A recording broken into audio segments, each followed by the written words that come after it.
Hi, I'm Ciel, and learning is meant to feel uncomfortable. We learned this on the previous video, but today I am going to take it a step forward by actually showing you how to do things when you're scared. Do it scared, because all the good things that we want is always at the other side of fear. And I'm gonna face my fears by making a character in my dream art style, the VALORANT art style. This is what we do! This is what we do! Have you guys ever looked at an art style and go, yeah, I can't do that? That was me with the Arcane art style, with the VALORANT art style, and I've always admired them but always thought that they are way too good for me. But you know what? Because I picked up the game this year and have spent about 200 hours, I think it is time for me to give it a try. Because the reason why I picked up VALORANT in the first place was because I was in love with the art and story. So this is the goal. I am going to turn my OC him into a VALORANT agent, equipped with his own agent headshot and agent key art within the VALORANT style. And for the record, this is how I normally render. Very simple face with simple rendering, gradients here and there, so I'm honestly a bit scared. But it's okay, that's the point, that's the whole point. We are doing it scared, and if you hold my hands, I will hold yours. Except today, there's a secret third hand that is our sponsor, Milanote. More on them later. One enemy remaining. Oh yeah? Every design starts with a vomit draft. You throw everything you know onto paper and it's gonna look dog, but it's okay. So here I literally just mashed all the cliche, all of the first things that came into my mind. Now I have a visual list of things that I don't want to do. This is actually a great thing, guys. Knowing what you don't like is a good thing because it raises the question, then what? If not that, then what? And this becomes the backbone of our research, because now instead of blindly hoarding references, we know the question and now we are navigating with a map and a compass. Wingman's gonna plant spike. Oh my god, that was fucking terrifying. Spike planted. Enter the research phase. So him himself already has a design, which makes my job a lot easier because all I have to solve is how to make him belong in VALORANT. And so I picked a few VALORANT characters that I think share some traits with him and put them on the spectrum from a sci-fi to a modern looking character. And I was surprised to see that according to my made up diagram and rules, him is closest to Sage, which is the current crux of the plot of VALORANT, which was the entire reason why I started playing in the first place. Feels like a full circle moment. Now the last part of my research phase is to actually make a list of elements that are present in the official VALORANT key art. Otherwise, we won't know what to draw and our character wouldn't really fit in with the rest of the gang. So every single VALORANT character art shows the character holding a gun or have a gun strapped somewhere on their body. Secondly, every character is shown with their signature move that refers to their in-game kit, like Jet with her knives, which is her actual ultimate in the game, Omen shown mid-teleport, and Reyna with the blinding orb. This planning and research section really helps break down a big task into a clear step-by-step process. I wouldn't have been able to manage my references and think so visually without our sponsor, Milanote. In terms of organizing my thoughts, a pen and paper is usually more than enough, but when I work with something so visual, it's hard to do the same analog approach, especially because your boys don't got a printer. Milanote came in clutch because gathering my data into one visual space was a matter of copy-pasting. It was easy to drag around the elements and draw up connections, and this was by design because Milanote was made to organize creative projects. They have tons of templates to choose from, and I say, if you want to make a mood board or gather references for your next project, illustration, or character, give Milanote a try. It's available for free, and you will have a beautiful sleep tonight if you sign up to Milanote through the link in my description. Spike planted. And you're done.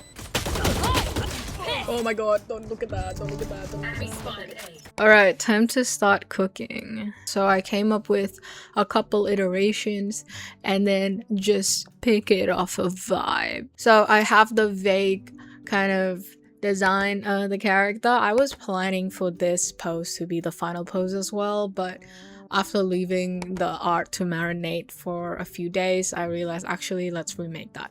But before we get to the key pose, I wanted to test how well I can do the art style. So I started with the headshot first. Now this is what it looks like at the start. I have the basic sketch, which is kind of the pose of the character, and blobs of color.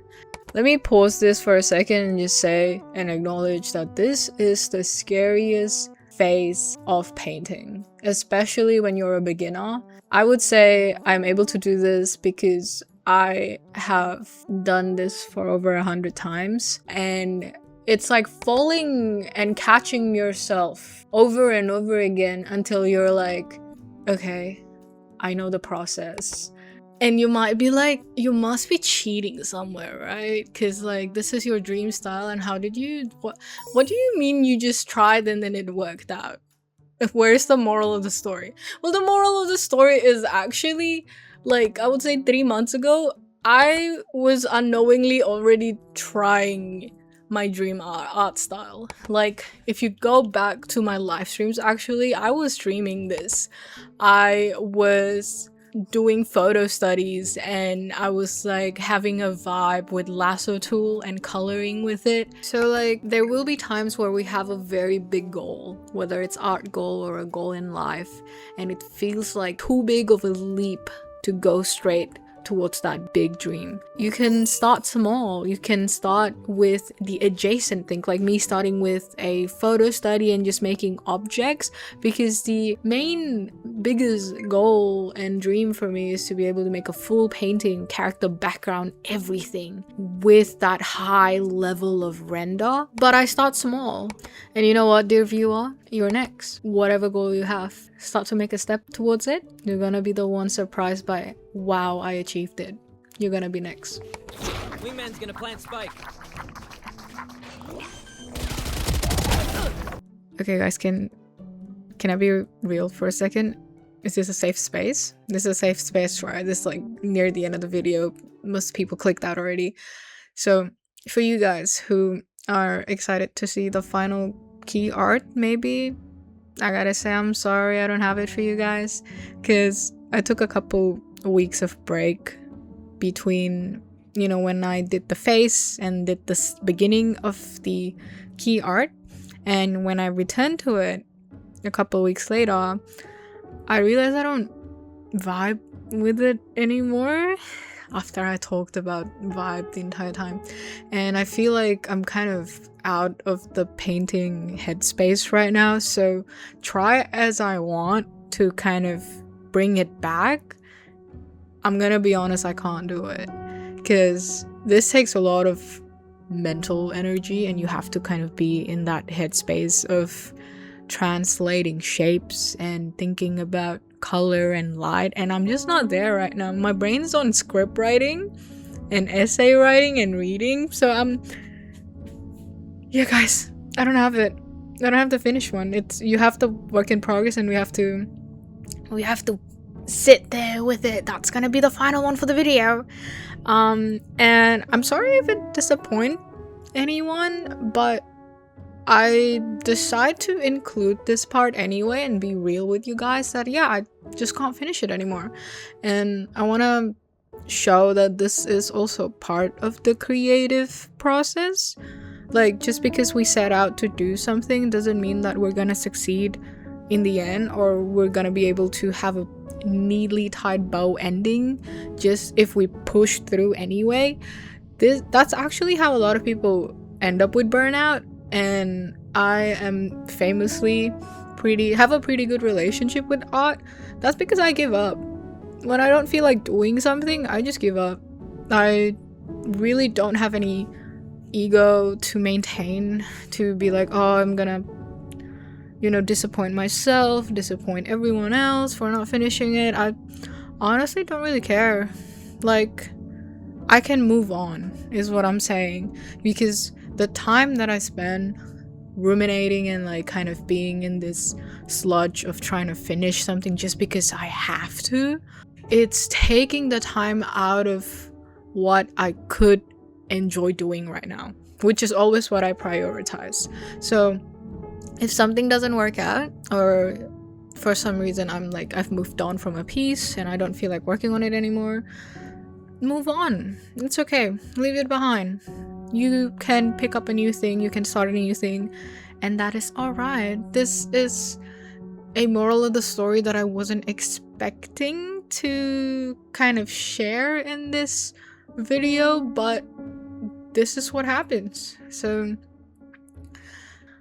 yeah, it's quite an anticlimactic ending, but I think it's a real one. So anyway, thanks for watching, guys.